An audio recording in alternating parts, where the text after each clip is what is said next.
Report writing एक बहुत important serious काम है। अक्सर जो रिपोर्ट लिखी जाती है वो किसी ख़ास मकसद के तहत लिखी जाती है, and it's not self expression या एंटरटेन करना, बल्कि किसी सीरियस काम के लिए लिखी जाती है। It can be a news report, it can be an annual report, किसी डोनर को दी जा सकती है, मॉनिटरिंग एंड इवैल्यूएशन की रिपोर्ट हो सकती है। So all these different kinds of reports. लेकिन उसको जब लिखा जाए तो हमें क्या उसका ख्याल रखना, किन चीज़ों का ख्याल रखना चाहिए और कौन सी चीज़ों को हमें देखना चाहिए कि ये चेकलिस्ट पे हमारी टिक मार्क लगे हैं कि नहीं। एक तो ये कि उसके हमें ऑब्जेक्टिव्स पहले डिटरमिन करने चाहिए कि ताकि उसी के मुताबिक हम अपना लिखने का अमल चलाएं, और अगर हमें ऑब्जेक्टिव्स पता होंगे और हम क्लियरली स्टेट करेंगे तो ऑडियंस को भी हम उसके मुताबिक प्रिपेयर कर सकते हैं। ऑब्जेक्टिव्स जो है स्पेसिफिक होने चाहिए, मुख्तसर लिखे होने चाहिए, और उसमें सारे ऑब्जेक्टिव्स जो हैं जब आप लिस्ट करें तो सारे ऑब्जेक्टिव्स उसमें शामिल होने चाहिए, कोई छोड़े नहीं जाने चाहिए। लेकिन ये कि लिस्ट को खामखा लंबा करने के लिए चीज़ें रिपीट भी नहीं करनी चाहिए, क्योंकि उसमें फिर लिखे हुए में झोल आ जाता है, वो क्रिस्प नहीं रहता। ऑडियंस के मुताबिक होनी चाहिए, जैसे कोई भी लिखी हुई चीज़ होती है ऑडियंस के मुताबिक, इसी तरह रिपोर्ट को भी ऑडियंस के मुताबिक होना चाहिए। किस सेक्टर के लिए आप लिख रहे हैं, वो कॉर्पोरेट सेक्टर है, वो जो है डेवलपमेंट सेक्टर है, गवर्नमेंट है, कोई वो बिजनेस एंटरप्राइज है जिसके लिए आप रिपोर्ट लिख रहे हैं, उसके मुताबिक जो है आप उसको एंगल करेंगे। और रिपोर्ट लिखी किसके लिए जा रही है और इन्फॉर्मेशन आगे किसके पास जाएगी, ये सारी चीज़ें जहन में रखने की ज़रूरत है। रिकमेंडेशंस, हो सकता है कि कोई ऐसी रिपोर्ट हो जो किसी NGO ने कराई हो, लेकिन उसमें रिकमेंडेशंस वो हो जो हुकूमत ने जिनके ऊपर अमल दरामद करना है, तो उसके फिर मुताबिक उनको लिखना चाहिए ताकि गवर्नमेंट के लिए वो चीज़ कंसिडर करने के लिए आसान हो, या उसमें स्पेसिफिक डिटेल्स इतनी हो कि वो गवर्नमेंट उसको अपने कंसिडरेशन में ले सके या अपने प्लान ऑफ एक्शन में डालने के बारे में सोच सके। और अपना एक आपका स्टैंडर्ड होना चाहिए रिपोर्टिंग का, जिसमें सबसे इम्पॉर्टेंट बात यह है कि उसमें आपने हो सकता है कोई चीज़ फ्लैटरिंग ना हो तो आप सोचें कि इसको हम मेंशन ना करें, लेकिन ये कि ये नहीं हो सकता कि आप आउटराइट झूठ बोलें या कोई चीज़ को बिल्कुल ही गड़मट करके बयान करें। You can select what to present, what to highlight, but you can't totally lie about things, तो that is not acceptable. Research करेंगे, अगर आप जब रिपोर्ट लिखेंगे तो obviously report is an account of something that has already happened, तो आप पहले ये देखेंगे कि हुआ क्या है, और फिर आप उसके रिसर्च करेंगे, डॉक्यूमेंट्स देखेंगे, पुराने डॉक्यूमेंट्स, कोई अगर सर्वे फॉर्म्स हैं आप उनको देखेंगे, उसके ऊपर रिपोर्ट बनाएंगे। एनेक्डोट्स यानी कि लोगों से बात करके, लोगों से जो अगर टीम के लोग हैं जिन्होंने काम किए सर्वे पे, उनसे इंटरव्यू लेंगे और उसको आप नोट्स बनाएंगे, या जिन लोगों ने सर्वे दिए उसमें से कोई आप सैंपल लेके उनसे आप बात करके और इंटरव्यू करके, और फिर आप देखेंगे कि उनका क्या इनपुट है और उसको भी उसमें आप शामिल करेंगे, तो उससे आपकी जो रिपोर्ट है वो रिच हो जाएगी। सिर्फ नंबर्स और स्टेटिस्टिक्स से रिपोर्ट इतनी रिच नहीं होती जितने कि अगर आप उसमें एनेक्डोटल एविडेंस यानी कि जो लोगों पे बीती है उसके बारे में भी अगर आप बताएंगे तो वो ज़्यादा स्ट्रॉन्ग और इनरिच्ड फिर चीज़ हो सकती है। इसके अलावा मार्केट से क्या फ़ीडबैक है, बाकी लोग उसके बारे में क्या कह रहे हैं, जो भी आपका टॉपिक है उसको भी आप देखेंगे,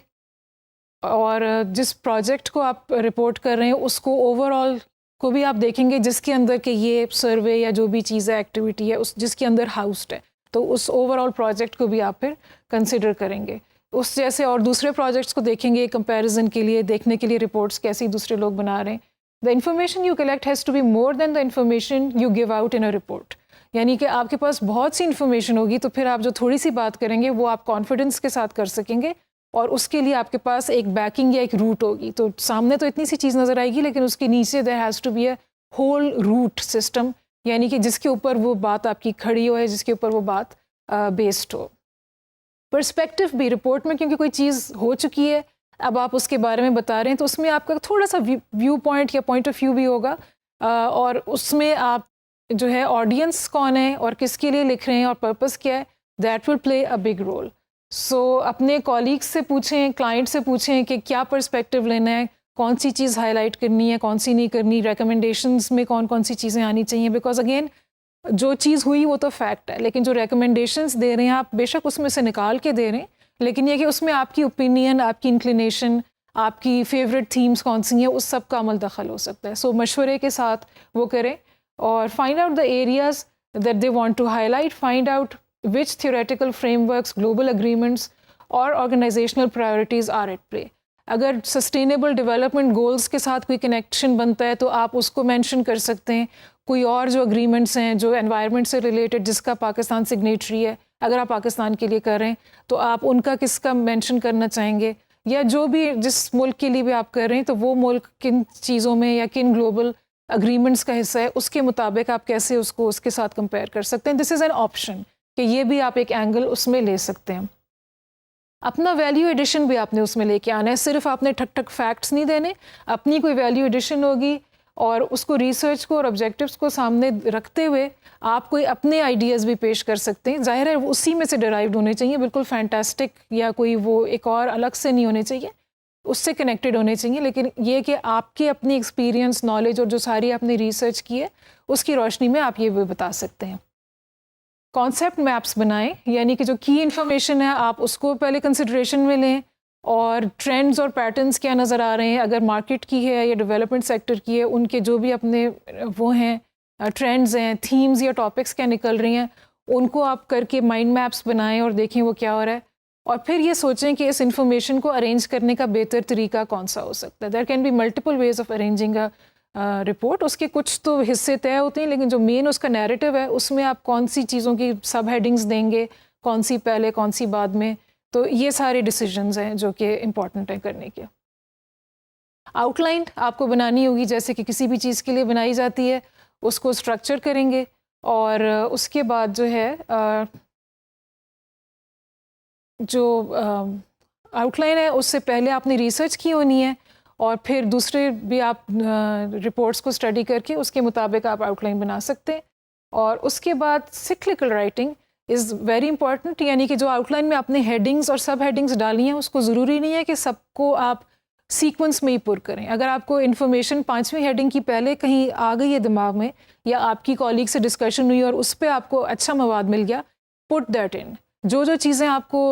शुरू में क्लियर होती जा रही हैं उनको उसी हिसाब से उसको अपने टेम्पलेट को या आउटलाइन को पॉपुलेट करते जाएं और उसमें ऐड करते रहें चीज़ें until you have a complete one. और फिर एंड में उसको कंप्लीट नैरेटिव को लिखें और फिर उसको दोबारा से पढ़ें ताकि वो कोहीजन उसमें नज़र आए और वो इकट्ठा नज़र आए, ये ना लगे कि ये अलग अलग सारी चीज़ें हैं। एडिटिंग, उसमें एक तो फैक्ट चेक आपने करना है, नंबर्स करेक्ट हैं, डेट्स करेक्ट हैं, जो बाकी डॉक्यूमेंट्स में हैं वही इसमें भी हों। लाइन बाय लाइन एडिट, यानी कि कोई स्पेलिंग्स के एरर्स, पंक्चुएशन के, कोई इन्फॉर्मेशन रिपीट हो रही हो, ये सारी चीज़ें आपने एनालाइज करना है। पैराग्राफ लेवल चेक्स, पैराग्राफ ज़्यादा बड़े तो नहीं है, एक पैराग्राफ में एक ही बात हो रही है या कंसिस्टेंट बात हो रही है, और internal contradictions like we just said कि उसमें कंसिस्टेंसी होनी चाहिए, फैक्ट्स जो बयान हो रहे हैं उसमें कंसिस्टेंसी होनी चाहिए।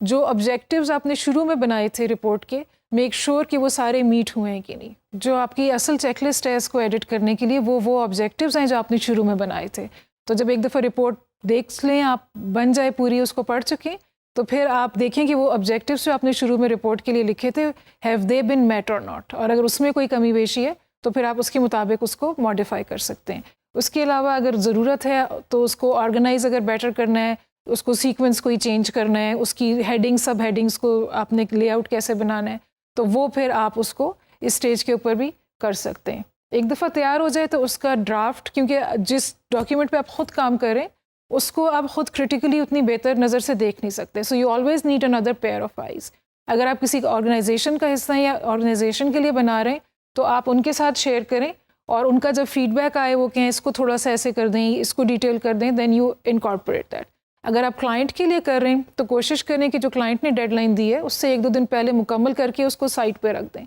जब उस दूसरे अपने काम करें 1-2 दिन उसको बिल्कुल ना देखें और उसके बाद देखें तो फिर आप उसको फ्रेश आंखों के साथ दोबारा से देख सकते हैं। और क्लाइंट को अगर आप भेजेंगे और उनकी तरफ से फीडबैक आएगा तो obviously you going to incorporate it and make changes accordingly. So this is all about report writing.